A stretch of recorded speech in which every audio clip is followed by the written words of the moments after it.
But still walking alongside us today are the people who saw it and lived it firsthand, the people who suffered through the most horrific atrocities imaginable and survived to tell the story. Sami Steigman is one of them. He joins us now from New York.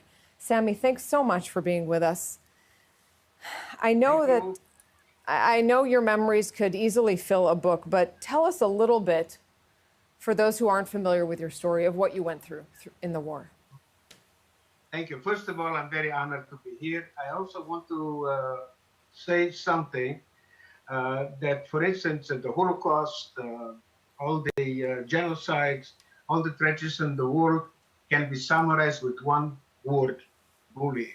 As a Holocaust survivor, I was with my parents in a labor camp in an area which is today Ukraine, called Mogilev-Podolsk. All three of us, my parents and I, survived. We were deported by the Romanians, not by the Germans. Interestingly enough, because I was only a year and a half, I have survived because, number one, they did medical experiments on me. And the side effects, I still feel them today. And I will feel them all for the rest of my life. The other reason is that when it came a stage that I was dying of starvation, a German woman who brought food to the guards in the SS, obviously she had access to the camp, she saw the physical sign that I'm dying of starvation, she decided to give me milk. But I spoke on May 6, 2015, to 735 students in Bayonne, New Jersey. The reporter was there, and he wrote a very nice article in the New Jersey, what is it called? The New Jersey Journal. Okay.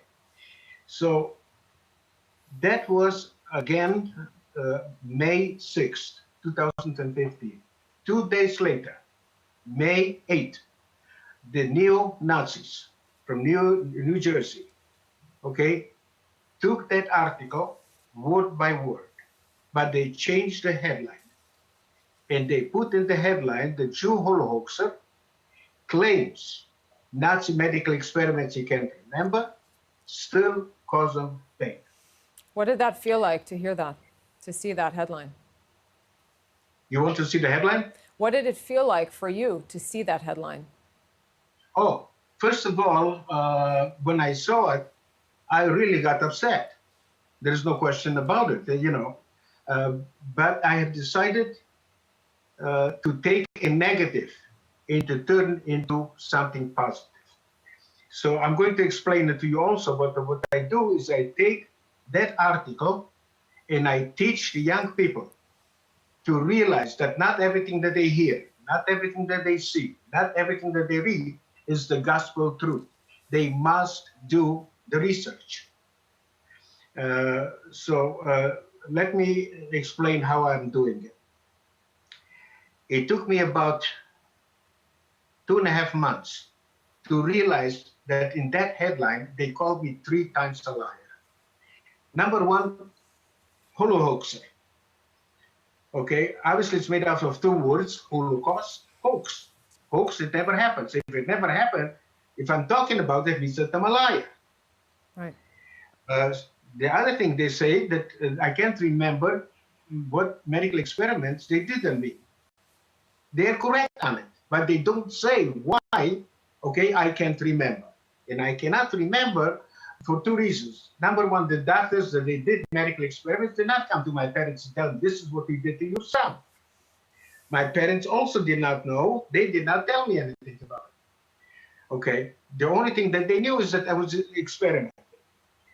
So they're using truth without giving any proof. Well, on that note, I just want to commend you and thank you, because to have gone through what you went through and then to find the strength so many decades later, not only to speak out about your story, but to face people, to face that level of ignorance and people who say this entire thing was invented, it takes an extraordinary amount of strength and bravery, I think, and is so important in preserving the memory of the Holocaust. So thanks so much for now